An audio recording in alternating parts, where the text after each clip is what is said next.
want us to give you some of the background of what has been happening in Kirinyaga. That is to do with the impeachment of Governor Waiguru. If you can take a look at some of the graphics that we have of what has been informing the conversation that we have now. You recall that in March 2020, that is 3 months ago, a member of County Assembly of Kirinyaga by the name Kirinyaga filed an impeachment motion before the House. And towards the end of that month, specifically 31st of March 2020, Governor Waiguru objected to the motion in court, and the High Court gave a ruling on the 7th of April 2020 indicating that that motion should not be pursued until such a time that the county is able to contain the coronavirus pandemic.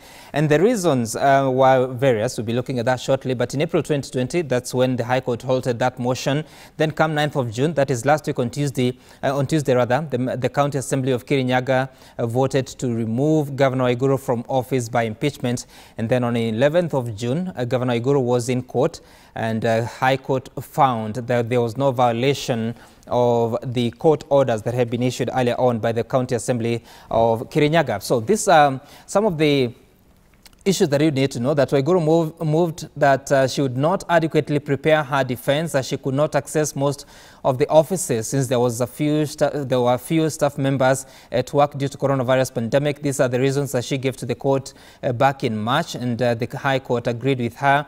Then in April 2020 also, the governor told the court that she has a history of hypertension and she was working from home because of the advisory from the Ministry of Health, and she could not compile her evidence given that most of the offices had been closed and that several documents risked contamination by touch, bearing in mind that she would need to look at various documents in compiling her evidence, and this would expose her to coronavirus pandemic. And she was able to convince the court. Also, what we know is that she told the court that the public participation would be impractical. The public gatherings had been banned due to the coronavirus pandemic, and the High Court halted the impeachment motion on those grounds. But now we know that last week on Tuesday, the High Court, the members of County Assembly of Kirinyaga voted to remove Governor Waiguru from office. We'll later on look at the next steps in as far as Governor Waiguru's impeachment is concerned. But to speak to us this morning is one Steve Ogola. He's an advocate of the High Court. Good morning, Wakili, and good to see you in these times of the coronavirus pandemic. Let me ask, how have you been keeping safe during this time that you need also to attend court sessions? How have you been doing it? Good morning, Sam. We are keeping well. In fact, I have a hearing before Justice Korir at 9 a.m. after this interview. So yes, provision of legal services have continued, albeit with some challenges, but we thank God. Right. Of course, we thank God that you're still able to do a few things here and there. But let's now dive into the conversation about the impeachment of Governor Waiguru. And I want first of all to ask you the question that we saw the High Court in April, to be specific, on the 7th of April, had halted the motion until the county was able to contain the situation of the coronavirus. Now, last week we saw the same judge saying that the assembly did not violate any court order. Where do you find this balance? Because now Governor Waiguru had thought that she has the protection of the courts. Apparently now the assembly has not violated any court order. What does that mean? I think for the avoidance of doubt, Sam, the order issued by Justice Korir on the 2nd of April 2020 is very much in force. What the judge declined to do, the judge declined to stop the impeachment motion from being tabled and debated, ostensibly because the assembly had alleged that they had put in place measures to contain COVID-19. Now, the veracity of that statement or that averment, of course, will be interrogated when the petition is heard on its merits.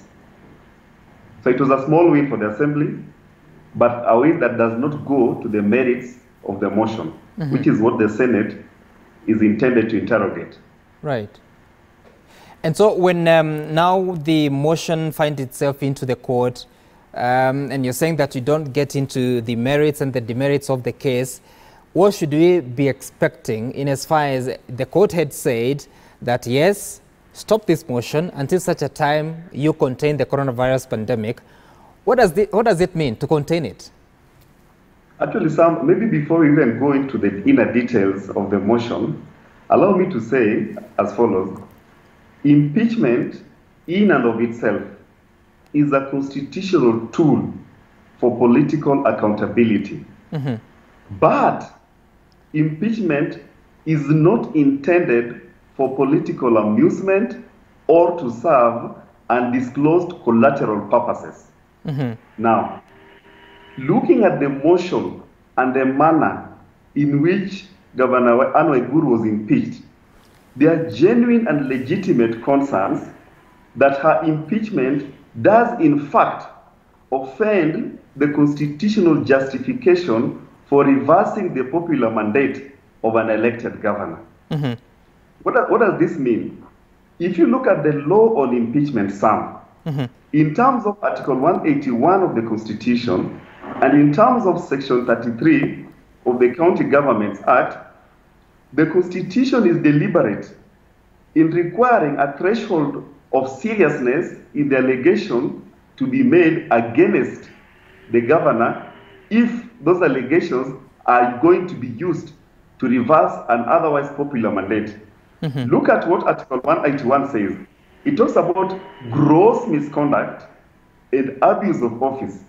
The phraseology used in the Constitution intimates that the claims or allegations against any governor must meet a certain threshold. Now, if you look at the motion talks about failing to address the county assembly, failing to account for 10 million. Can you say, Sam, with certainty and evidence, that those allegations or such allegations satisfy the constitutional threshold for removal of a governor, or those allegations are lacking in seriousness? That is the question the Senate will be interrogating when they convene tomorrow. Right. And so if you look at it, there was also the question that public participation could not be done because of the coronavirus pandemic. When you look at how the County Assembly has been able to pursue this motion, do you think there has been public participation, and who determines how much public participation is sufficient in such a matter? Of course, there has been no public participation, and that is a matter that should concern the Senate, because if you leave it to the MCAs to frame whatever allegation that may enter their imagination and then pass a resolution, even for personal amusement or political benefit, then no governor would serve a full term. So the idea that you must involve the public when you are recalling or reversing a popularly elected governor is one that is ordained and anticipated by the Constitution. And in the context of Kirinyaga County Assembly, of course we all know, members of the public were denied an opportunity to interrogate and input on the allegations against their governor. The kind of public participation, the value addition when it comes to public participation, it would help the Assembly have a better view what the people think were the intended beneficiaries of the services delivered by the County of Kirinyaga. And additionally, it will provide the necessary political legitimacy when you're reversing the mandate of a popularly elected governor. Right. Now, when you deny the public an opportunity to input in the process, when you deny the governor an opportunity to respond to those claims, and some allow me to contradistinguish, there is a huge difference when a governor is being impeached as a result of indictment by another independent organ, for instance, the DPP. If the DPP were to frame charges against Governor Waiguru, then because of the presumption that the DPP acts in good faith, then you would say that the totality of the evidence discloses of what you may consider as a prima facie case, which would then provide the justification for impeachment. But in this case, these are allegations that are yet to be tested. How do you test these allegations in the Assembly without giving the governor an opportunity to respond to them substantively, without giving the voters in Kirinyaga County an opportunity to respond to those allegations and to give their views before you pass a resolution? Just imagine 23 MCAs passing a resolution to reverse the popular will of the entire county. I think that's a significant thing that requires a lot of restraint, a lot of reflection before such decision can be made. Right. And so when you look at, of course, the very first governor to ever be impeached by the Senate remains governor, the former governor of Kiambu County, that is Ferdinand Waititu. And when he went to the Senate, he pleaded with the senators to hear him out, because he was saying that the procedure was not followed, or rather the members of County Assembly did not follow the right procedure. There was no quorum that would allow for the vote. But the senators decided to go and vote on the allegations. So what parallels do you pick comparing Kiambu and Kirinyaga now, and how can the governor argue against procedure, and how the court had directed the public participation has to be respected? There is an important distinction between the impeachment of Governor Waititu and the intended impeachment of Governor Waiguru. The distinction is as follows. Number one, in the case of Governor Waititu, he was already indicted and he was facing criminal charges, corruption-related charges. And I have said before, and Justice Mumbi Ngugi's ruling is very clear, that if you are facing charges, corruption-related charges in court, then your ability to protect and advance public interest in terms of management of public resources is cast into doubt. Now, Governor Waiguru has not been indicted of any criminal offense or corruption-related offense. Now, the second distinction is this. We saw the Senate impeaching Governor Waititu.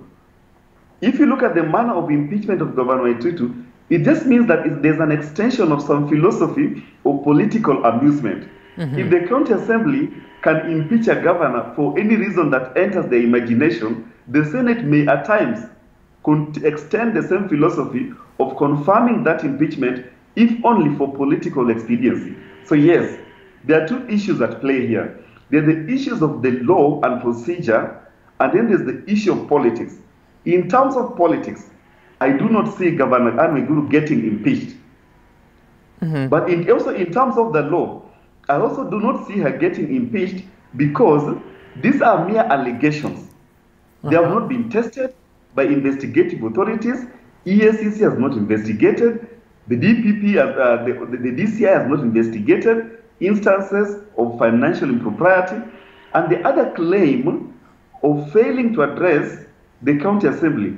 Sam, can you really say that when a governor fails to address a county assembly, then the threshold for impeachment has been achieved? This is totally lacking in seriousness, and I want to urge the county assemblies to use the provision on impeachment sparingly, because it's an important tool for political accountability, to enhance and advance accountability, openness, transparency in the management of county affairs. But they should not be using impeachment for political witch hunt or to pursue undisclosed collateral benefits. So in short, the impeachment of Governor Waiguru is set to fail, both on the law and on the politics. All right. You said that it's set to fail on law as well as politics. But when you talk about the grounds, and you're saying that no matter is under investigation or has been concluded, I bet that's what you mean. Because just last week we heard from the regional manager of VACC, Charles Rasungu, saying that they are looking into the documents on which the assembly based the argument in impeaching the governor, and saying that there are some tenders that were issued and they would appear, or they're investigating whether the governor had any influence. Would this be of any use to the members of the county assembly when they appear before the Senate to make their case before the Senate? Actually, I agree entirely with the approach taken by the EACC. That is the halfway measure anticipated in the Constitution, that there is need for a separate parallel process to interrogate the claims and allegations of financial impropriety and or corruption against any governor before a motion is tabled and a vote is taken. What the Kirinyaga County Assembly ought to have done in the first place, Sam, was to invite the relevant agency with the institutional capability to investigate claims or allegations of financial impropriety and await the outcome of those investigations, and then use that report as a foundation for framing the charges against Governor Waiguru. Because there is a presumption of legality, there's a presumption that the EACC, DPP, and DCI act in good faith. So if the DPP prefers charges against any governor, the presumption that he has acted in good faith must be upheld until or unless shown otherwise. If the EACC generates a report indicting Governor Waiguru of financial impropriety, there is a presumption of legality and there is a presumption that EACC acts in good faith. Then the County Assembly of Kirinyaga can use that report to frame charges against the governor. But you cannot jump the gun and then come back to rely on EACC investigation. It is like approbating and reprobating Governor Waiguru's innocence. The fact that EACC is investigating the possibility of financial impropriety, right, it is itself an indication that this is an ongoing inquiry that has not yet crystallized into a claim that may be used, that may be termed to have arrived or maybe achieved the threshold of gross misconduct. Remember, the seriousness of phraseology in the Constitution is gross misconduct. Can you say, and I've already asked, that when the governor fails to attend or address the county assembly, that amounts to gross misconduct? Have you given her an opportunity to explain herself if indeed she did not attend, why she failed to attend? If you are accusing her of financial impropriety, can you then give the agencies responsible for concluding investigations to finalize their work? Then you can summon the governor to get her view how she responds to this. But Wakili, don't you think that would go against the mandate that has been given to an assembly, because they are the oversight authority in a county? They don't have to wait for investigating agencies to come and give them the evidence. They can look for it themselves.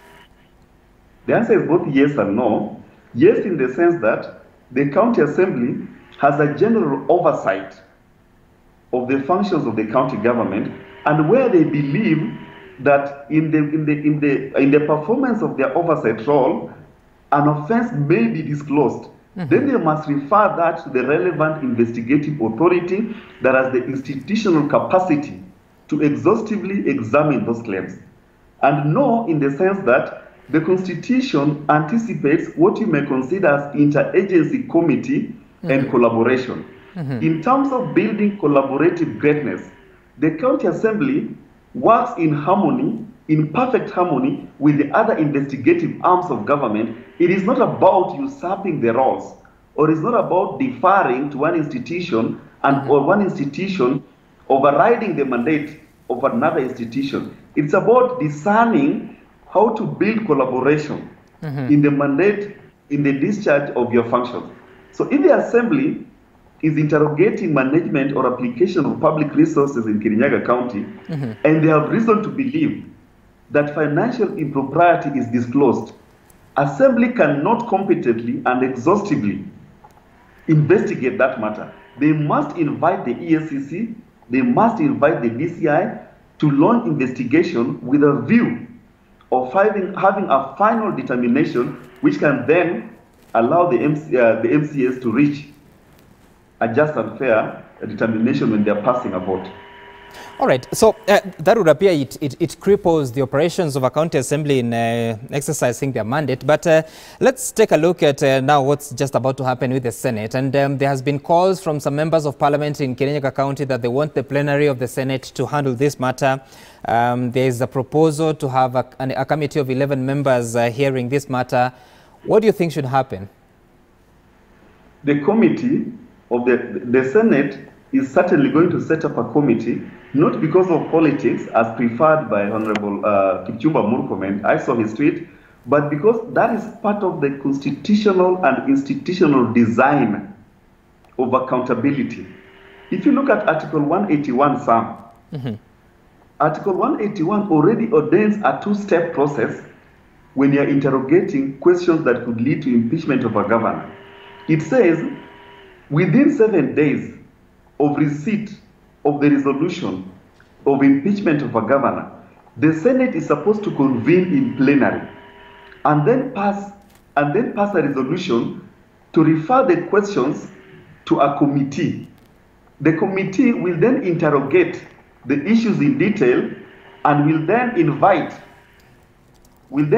the governor to provide a detailed response, upon which the committee report will then inform the plenary discussion. So yes, this matter of impeachment of Governor Anne Waiguru must in fact go to the committee, because that is the place the Constitution has ordained as a forum for response. So Governor Waiguru will go to the committee, provide a response. The committee will then look at the response given by Governor Anne Waiguru, because she was not given an opportunity, and then write a report and table that report within 10 days. The reason why the Constitution gives the committee 10 days to consider and deliberate and generate a report is because the possibility that impeachment could have been a false attempt to remove a governor without a justifiable legal cause. So yes, the committee is well placed and the proper place to interrogate these allegations, and then the Senate will then take a vote. All right. If the committee finds that those claims are merited. All right, Wakili, just stay on the line. Let's take a look at some of the steps that are supposed to be followed, and that is to do with what next when it comes to the pursuing of this impeachment of Governor Waiguru. We know that Tuesday afternoon, which is tomorrow, the Senate will be constituting the impeachment committee, and the committee is expected to report back in 10 days. That's what Wakili is talking about. Then Governor Waiguru can appear before the committee, or she can be represented by counsel, and if the committee dismisses the grounds of impeachment, the motion ends there. But if the Senate, if there are substantial grounds, then the Senate will take a vote on impeachment, and what the Senate requires is just a majority of the senators to be in a position to vote to impeach or not to. And if impeachment is defeated, the Kirinyaga Assembly can only reconsider in 3 months when it comes to reintroducing the impeachment motion against the governor again. What did I just say? Reintroducing the motion before the House. So what we know is that there's a consideration that the House Business Committee met sometimes last week and agreed on a list of names that are supposed to be sitting in the impeachment committee of Governor Waiguru. I just want to take a look at that and tell you what the names are. It's supposed to be chaired by the Baringo Senator, that is Gideon Moy. There is Beth Mugo, who is a nominated senator. Anwar Oloitiptip is the senator of Lamu County. Mohamed Mahmoud of Mandera County. Johnson Sakaja of Nairobi. And Abshiro Halake, nominated senator. All these are from the Jubilee side. Then from the National Super Alliance side, or NASA if you may call it so, we have Cleophas Malala, who is the senator of Kakamega. There's Beatrice Komboka, who is a nominated senator. There's Judith Pareno, a nominated senator. Moses Kajwang from Homa Bay, and Enoch Wambua from Kitui. So these are the people that will be sitting in that committee should the Senate vote tomorrow afternoon to allow a committee of 11 members sit to hear the impeachment matter of Governor Waiguru. So should the committee agree with the grounds given by the County Assembly of Kirinyaga, then they will recommend to the House plenary to impeach the governor, and a majority is needed to do so. If the majority of the senators reject the motion, then it dies there, and the Assembly may have another opportunity to introduce the motion in 3 months. I believe now we need to take a short break. When we return, we'll be speaking to the governor of Machakos, that is Dr. Alfred Mutua, who will be telling us about the battle at the counties, that is the battle against the coronavirus disease, and later on we'll speak to the governor of Nyeri, Mutahi Kahiga. We'll be back in a moment. You can text in your views via 22422 or Twitters at Citizen TV Kenya at Sam Gituku. The hashtag to use is DAYBREAK. We'll read some of your feedback shortly.